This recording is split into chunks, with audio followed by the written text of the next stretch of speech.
Hello दोस्तों, इस YouTube channel पर आपका स्वागत है। आर ओ एग्ज़ाम के लिए आज की क्लास में दोस्तों करंट अफेयर के 15% देखने को मिलेंगे आपको और जीएस जीके के 16%। टोटल आज की क्लास में 31% है और प्रत्येक क्लास में दोस्तों हम आपके लिए अच्छे प्रश्नों को ही लाते हैं। चलिए क्लास को आरंभ करते हैं। प्रश्न नंबर 1 है, दिसंबर 2024 को किसे नौवा गिलंका विश्व मर्दा पुरस्कार 2024 प्रदान किया गया है? ऑप्शन बी राइट आंसर है। थाईलैंड के भूमि विकास विभाग को LDD को यह पुरस्कार जो है प्रदान किया गया है। प्रश्न नंबर 2 है, दिसंबर 2024 में champion of the earth award 2024 की घोषणा की गई है। लाइफ टाइम अचीवमेंट की श्रेणी में किस भारतीय को यह पुरस्कार प्रदान किया गया है? गलत नहीं करना है। ऑप्शन सी राइट आंसर है, माधव गाडगिल को। प्रश्न नंबर नेक्स्ट देखिए, दिसंबर 2024 में दूसरी भारत UK 2+2 विदेश और रक्षा वार्ता 2024 कहाँ आयोजित हुई है? ऑप्शन बी राइट आंसर है, नई दिल्ली में।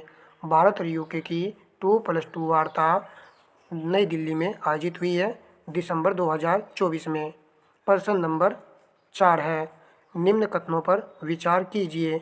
दिसंबर 2024 में 34वां JD बिरला पुरस्कार प्रोफेसर सुबी जैकब जॉर्ज को प्रदान किए जाने की घोषणा की गई है।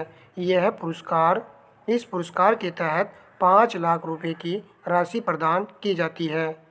कौन सा कथन यहाँ पर सही है? तो ऑप्शन सी राइट आंसर है, 1 एवं 2 दोनों ही सही हैं। एक सेट में हमने आपको कराया था, यदि आप कंटिन्यू वीडियो वॉच कर रहे होंगे, हमने आपको बताया था 34वां JD बिरला पुरस्कार प्रोफेसर सुबी जैकब जॉर्ज को प्रदान किया गया है, परंतु यहाँ पर कथन के माध्यम से थोड़ा सा और क्वेश्चन को बढ़ा दिया गया है और ये कह दिया गया है कि इस पुरस्कार के तहत 5 लाख रुपए की राशि प्रदान की जाती है।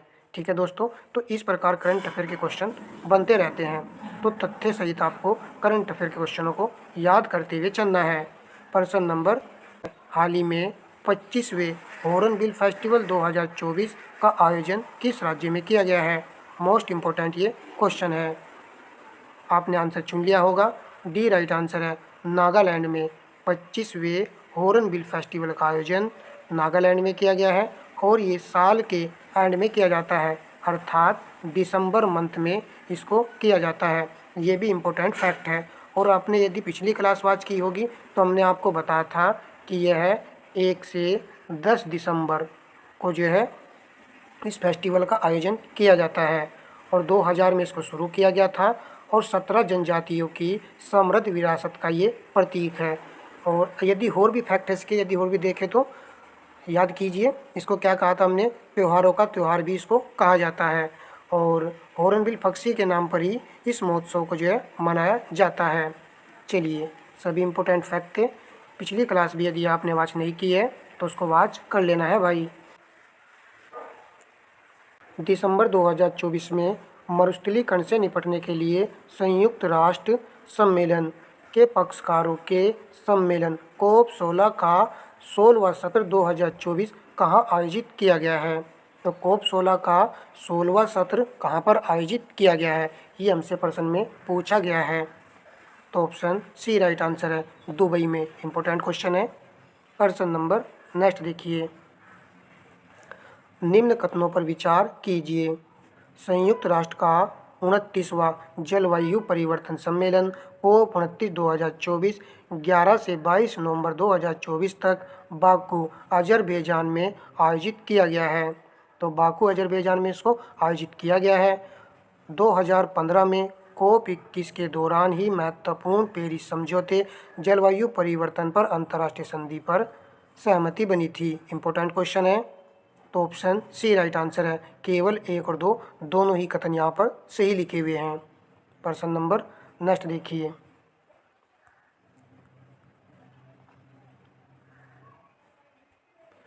दिसंबर 2024 में प्रथम भारत नेपाल पर्यटन बैठक 2024 कहाँ आयोजित हुई है? नई दिल्ली, काठमांडू, लखनऊ, पटना। तो ऑप्शन सी राइट आंसर है, इसका जो आयोजन हुआ है, यह जो आयोजित की गई है वो काठमांडू नेपाल में आयोजित की गई है। प्रथम है ये भारत नेपाल पर्यटन बैठक, तो नेपाल से इसकी शुरुआत की गई है। ऐसे इसको आप याद रखना है, पर्यटन के लिए नेपाल जाएंगे, काठमांडू जाएंगे। ठीक है दोस्तों, चलिए प्रश्न नंबर नेक्स्ट देखते हैं। निम्न कथनों पर विचार कीजिए और सही कथन का चयन करना है। दिसंबर 2024 में के बिरला फाउंडेशन ने प्रसिद्ध हिंदी लेखिका सूर्यबाला को उनके उपन्यास कौन देश को वासी वेणु की डायरी के लिए 34वां व्यास सम्मान 2024 दिए जाने की घोषणा की है। यह सम्मान वर्ष 1991 में स्थापित हुआ था। तो राइट आंसर होगा ऑप्शन सी। दोनों ही कथन यहाँ पर सही लिखे हुए हैं। तो 34वां व्यास सम्मान किसको प्रदान किया गया है? हिंदी की प्रसिद्ध लेखिका है सूर्यबाला को, और उनके उपन्यास कौन देश को वासी वेणु की डायरी के लिए प्रदान किया गया है। और यह सम्मान 1991 में स्थापित किया गया था। के बिरला फाउंडेशन के द्वारा इसको प्रदान किया जाता है। प्रश्न नंबर 10 है, क्यूस वर्ल्ड यूनिवर्सिटी रैंकिंग में भारत के किस शिक्षण संस्थान को दूसरा स्थान प्रदान किया गया है? हमने आपको एक क्वेश्चन में ये बताया था कि पहला स्थान किसको प्रदान किया गया है और दूसरा किसको प्रदान किया गया है। देखिए यहाँ पर दूसरा स्थान ही पूछ लिया गया है, तो ऑप्शन बी राइट आंसर है, आईआईटी खड़गपुर को, और जबकि प्रथम स्थान आईआईटी दिल्ली का है। तो फर्स्ट पोजीशन पर दिल्ली है और सेकंड पोजीशन पर खड़गपुर है। चलिए प्रश्न नंबर नेक्स्ट है, यदि आप रेगुलर क्लास से अटेंड करोगे तो इससे अच्छी प्रैक्टिस होती रहती है प्रश्नों की। और दोस्तों छोटी क्लास होती है, वॉच करने में कोई बुराई भी नहीं है। प्रश्न नंबर 11 है, हिंदी के लिए वर्ष 2024 का साहित्य अकादमी पुरस्कार किसे प्रदान किया गया है? ये क्वेश्चन भी हमने कराया आपको। तो हिंदी के लिए 2024 का साहित्य अकादमी पुरस्कार प्रदान किया गया है गगन गिल को। ये हमने क्वेश्चन पोस्ट किया था। चलिए प्रश्न नंबर देखते हैं नेक्स्ट। उप्स और बागवानी से संबंधित 15 दिनों का आगामी उत्थान उत्सव कहाँ आयोजित किया गया है या किया जाएगा? तो 12 का राइट आंसर होगा ऑप्शन ए सिकंदराबाद। 15 दिनों का आगामी उत्थान उत्सव है ये, जो कि उप्स और बागवानी से संबंधित है। तो इसको आयोजित किया जाएगा सिकंदराबाद में। प्रश्न नंबर देखिए 13, एशियाई युवा और जूनियर भारोत्तोलन चैंपियनशिप कहाँ शुरू हुई है? तो ऑप्शन बी राइट आंसर है, दोहा में। प्रश्न नंबर देखते हैं नेक्स्ट। दिसंबर 2024 में संयुक्त राष्ट्र आंतरिक न्याय परिषद के अध्यक्ष के रूप में किसे नियुक्त किया गया है? IJC के अध्यक्ष के रूप में किसको नियुक्त किया गया है? तो ऑप्शन बी राइट आंसर है, न्यायमूर्ति मदन बी लोकुर। तो इसको याद कर लेना है, न्यायमूर्ति मदन बी लोकुर। प्रश्न नंबर देखेंगे नेक्स्ट। उद्घाटन अंडर 19 ACC महिला T20 एशिया कप 2024 किस टीम ने जीता है? तो इसको जीता है भारत ने। ऑप्शन सी यहाँ पर राइट आंसर होगा। तो 15% करंट अफेयर के कंप्लीट हो चुके हैं। तो यहाँ से दोस्तों GS पोर्शन शुरू होता है। प्रश्न नंबर देखिए यहाँ पर 1 है, निम्नलिखित घटनाओं को भारत में उनके घटने के सुसंगत क्रम में व्यवस्थित कीजिए, और कूट का प्रयोग करके आपको सही उत्तर का चयन करना है। महालनोबिस मॉडल, ये जो मॉडल प्रस्तुत किया गया था दूसरी पंचवर्षीय योजना के दौरान, और दूसरी पंचवर्षीय योजना की जो समय अवधि थी 1956 से लेकर के 1961 तक। योजना छुट्टी यहाँ पर दिया गया है, तो योजना छुट्टी अर्थात ये योजना अवकाश की बात कर रहा है। तो योजना अवकाश का जो समय था वो था 1966 से लेकर के 1969 69 तक का समय था। आवृत्ति योजना रोलिंग प्लान दोस्तों ये लाया गया था 1978 में, केवल 1 वर्ष का ये प्लान था। तो इस हिसाब से हमारा राइट आंसर होगा ऑप्शन ए विकल्प 1, 2, 3 राइट आंसर है, और ये इंपॉर्टेंट क्वेश्चन हो जाएगा। प्रश्न नंबर देखेंगे नेक्स्ट। निम्नलिखित कथनों पर विचार कीजिए। मक्का का मंड स्टार्च के उत्पादन के लिए प्रयोग किया जा सकता है। मक्का से निष्कर्षित तेल जैव डीजल के लिए, फीड स्टॉक हो सकता है। मक्का के प्रयोग से अल्कोहली पेय उत्पन्न किया जा सकता है। तो राइट आंसर होगा, सही का चयन करना है। तो यहाँ पर डी है, तीनों यहाँ पर सही लिखे हुए हैं। तो ध्यान से आप इसको देख लीजिए। मक्का का मंड उत्पादन के लिए प्रयोग किया जा सकता है। मक्का से निष्कर्षित तेल जियोडीजल के लिए फीड स्टॉक हो सकता है। मक्का के प्रयोग में अल्कोहली पेय का उत्पन्न किया जा सकता है। प्रश्न नंबर लगाएंगे नेक्स्ट। निम्नलिखित में से कौन सा एक सही सुमेलित नहीं है? हरित क्रांति खाद्यान्न, श्वेत क्रांति दुग्ध, पीली क्रांति उर्वरक, नीली क्रांति मत्स्य उत्पादन।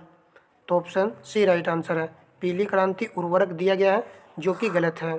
पीली क्रांति किससे संबंधित है? तो आप सब जानते हो, तिलहन।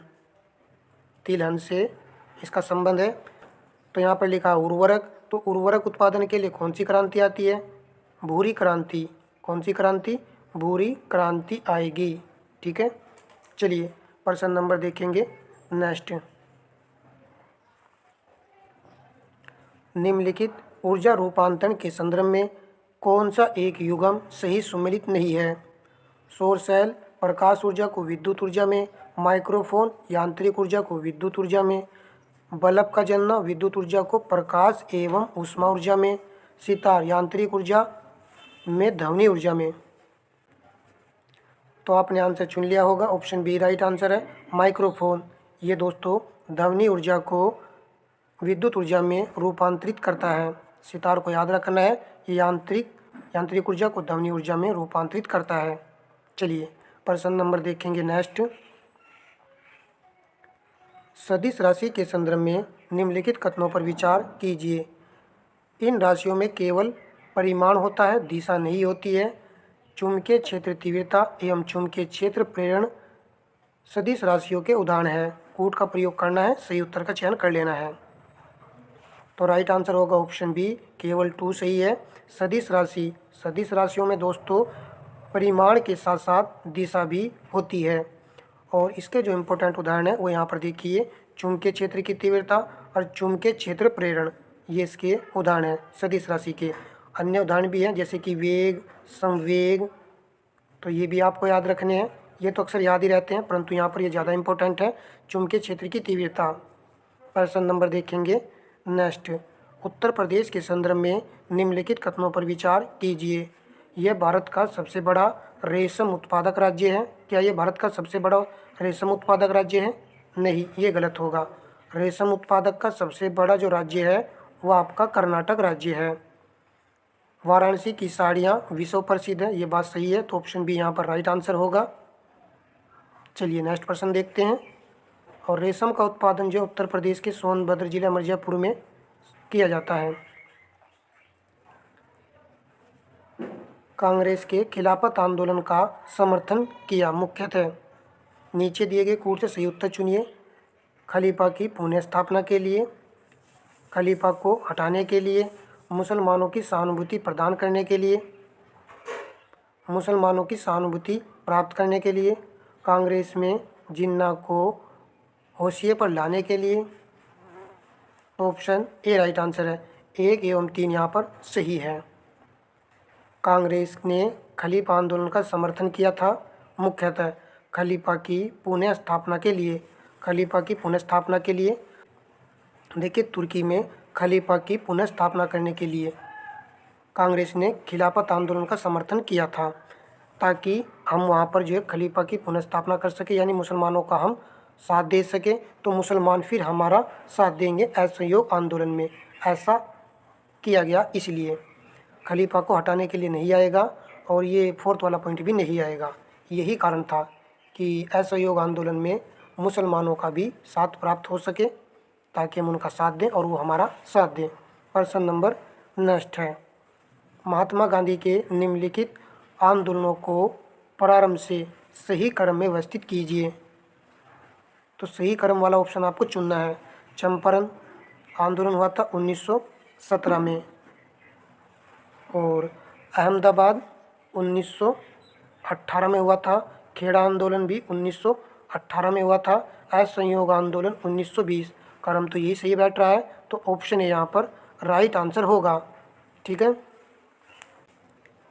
तो यहाँ पर जो 2 जगहों पर 1918 आया है, तो आपको डेट याद कर लेनी है। और आप जानते भी होंगे, कुछ विद्यार्थी बताने की आवश्यकता तो नहीं है, चलिए मैं लिख देता हूँ।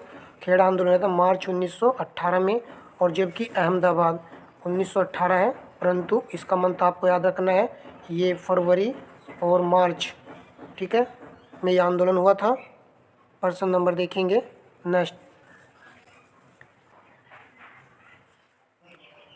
काकरापार परमाणु ऊर्जा संयंत्र के संदर्भ में निम्नलिखित कथनों पर विचार कीजिए।